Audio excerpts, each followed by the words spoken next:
حضرت عائشہ صدیقہ رضی اللہ تعالیٰ عنہ فرماتی ہیں ایک عورت تھی اور اسے نبی پاک صلی اللہ تعالیٰ علیہ وسلم نے وہ کلمہ پڑھ کے مسلمان ہوئی، مدینہ طیبہ آ گئی تو حضور نے مسجد نبوی شریف میں اس کے لیے مکان، ایک سادہ سا کمرہ ساتھ مسجد کے بنوا دیا، وہیں رہنے لگی۔ اکثر وہ سیدہ طیبہ کے پاس آتی تو حضرت عائشہ صدیقہ رضی اللہ تعالیٰ عنہ فرماتی ہیں وہ بڑی باتیں سناتی اور آخر میں کہتی وہ ہار والا دن بھی بڑا عجیب دن تھا اور میرے رب کی قدرتوں کا دن تھا، وہ بھی بڑا عجیب دن تھا۔ سیدہ عائشہ صدیقہ رضی اللہ تعالیٰ عنہ ایک دن فرمانے لگی کہ تو ہار والے دن کا بڑا ذکر کرتی ہے، وہ کیا دن تھا؟ تو خاتون کہنے لگی اماں جی وہ دن تھا جب میرے رب پر بھروسہ اور مضبوط ہو گیا، جس دن میرا اپنے رب پر توکل اور بڑھا، میرے ایمان میں یقین میں اور پختگی آئی۔ کہنے لگی میں ایک گھر کی کنیز تھی، نوکرانی تھی، اس گھر میں ایک بچی تھی جس کے پاس سونے چاندی ہیرے جواہرات کا ہار تھا۔ اس زمانے میں چمڑے کے اوپر لوگ ہیرے جواہرات لگاتے تھے، کئی دفعہ سرخ رنگ کے چمڑے پہ لگائے جاتے تھے، وہ بچی پہنتی تھی تو کہتی ہوں بچی کے اس نے اتار کے رکھا یا اس سے گرا وہ ہار تو چیل اسے اٹھا کے لے گئی گوشت سمجھ کے اور میرے سامنے اٹھا کے لے گئی۔ گھر والوں نے مجھ سے پوچھا، یہ بخاری میں موجود ہے، گھر والوں نے پوچھا مجھ سے کہ وہ ہار کہاں ہے تو میں نے کہا چیل اٹھا کے لے گئی۔ گھر میں کچھ چوری ہو جائے تو سب سے پہلا الزام کس پہ لگتا ہے؟ ملازمین پہ۔ کہتے انہوں نے مجھے بڑا مارا،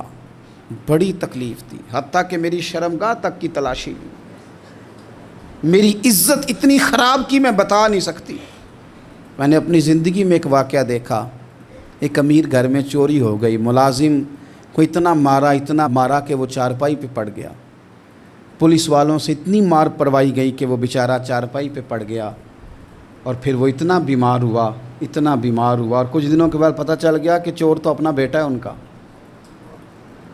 پھر اس کا انتقال ہو گیا۔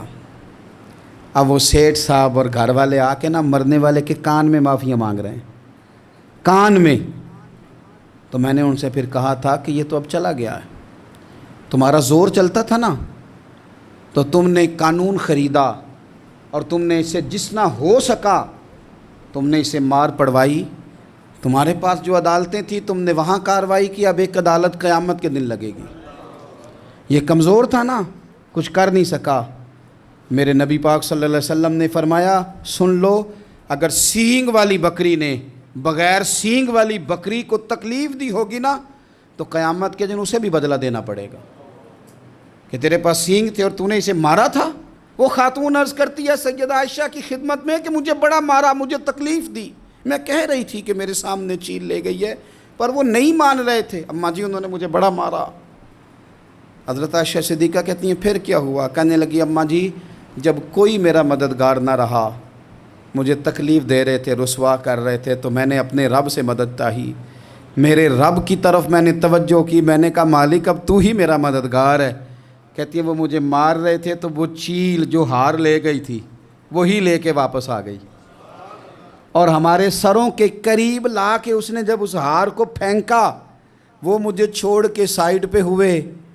وہ میری بے گناہی جان گئے،